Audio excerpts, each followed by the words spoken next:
भारत में 21 लाख हो सकते हैं कोरोना पेशेंट। लॉकडाउन 4 में छूट के बाद से भारत में हर दिन कोरोना के संक्रमितों की संख्या लगातार बढ़ती जा रही है। यूनिवर्सिटी ऑफ मिशिगन और जॉन हॉपकिंस यूनिवर्सिटी ने चेतावनी देते हुए कहा कि अगर हाल यही रहे तो जुलाई तक भारत में 21 लाख लोग कोरोना से संक्रमित हो जाएंगे। यूनिवर्सिटी ऑफ मिशिगन ने ही मई में संक्रमितों की संख्या 1 लाख पहुंचने का दावा किया था। यूनिवर्सिटी ऑफ मिशिगन में बायोस्टैटिस्टिक्स और महामारी रोगी विशेषज्ञ प्रोफेसर भ्रमर मुखर्जी ने भारत के लिए तैयार किए गए एक मॉडल के जरिए जानकारी दी थी कि यहाँ स्थिति और गंभीर हो सकती है।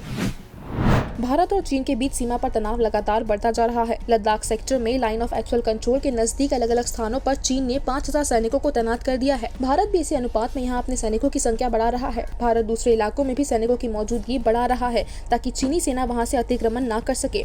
चीन ने बड़ी संख्या में अपने सैनिकों को लाइन ऑफ एक्चुअल कंट्रोल पर भेजा है। दौलत बेग ओल्डी और इससे जुड़े इलाकों में भारतीय सेना के 81 और 114 ब्रिगेड चीनी सैनिकों को रोकने के लिए तैनात है।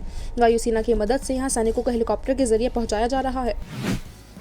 नेपाल के प्रधानमंत्री केपी ओली ने हाल ही में नया पॉलिटिकल मैप जारी कर भारतीय क्षेत्र लिपुलेख, लिम्पियाधुरा और कालापानी को अपना हिस्सा बताया और अब उसने देश में तेजी से बढ़ रहे कोरोना संक्रमण के लिए भारत की तरफ से जा रहे लोगों को कसूरवार ठहराया है। केपी ओली ने कहा कि दक्षिण एशियाई देशों की तुलना में नेपाल में मृत्यु कम है। उन्होंने आगे कहा कि जो लोग भारत से बिना सही तरीके से चेकिंग के आ रहे हैं उन्हीं के चलते कोविड-19 संक्रमण तेजी के साथ फैल रहा है।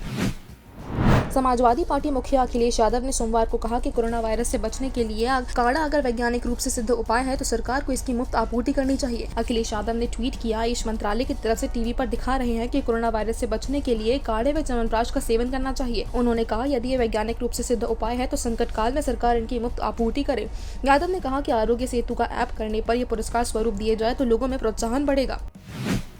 UP CM Yogi Adityanath corona virus और लॉकडाउन के संकट को दूर करने के लिए दिन रात एक किए हुए हैं। रोज सुबह टीम 11 के साथ मीटिंग करने के अलावा मंत्रियों व अन्य अधिकारियों के साथ चर्चा भी करते हैं। इस बीच सीएम ने कोरोना संक्रमण काल सजगता से सफलता विषय पर आयोजित कार्यक्रम में वेबिनार के जरिए कहा कि कोरोना संकट को जून में काफी हद तक नियंत्रित कर लेंगे। इसके लिए पूरी टीम लगी हुई है। सीएम ने कहा कि हमारे श्रमिकों कामगारों में संक्रमण से जूझने की क्षमता है, वे मेहनत कर पसीना बहाते हैं, इसलिए संक्रमित होने पर 6-7 दिन में कोरोना नेगेटिव हो आता है। सामान्य लोग 14 से 20 दिन में ठीक होते हैं। जो लोग श्रमिकों के हित में तमाम नारेबाजी करते हैं उन्होंने इनकी चिंता की होती तो पलायन को रोका जा सकता था। जो लोग इसके लिए जिम्मेदार हैं वह भोगेंगे।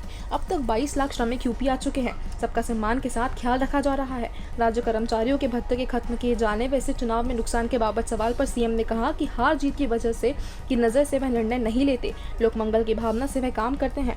उन्होंने कहा कि मीडिया की स्वायत्तता के पक्षधर हैं लेकिन खबरों के विश्वसनीयता भी जरूरी है।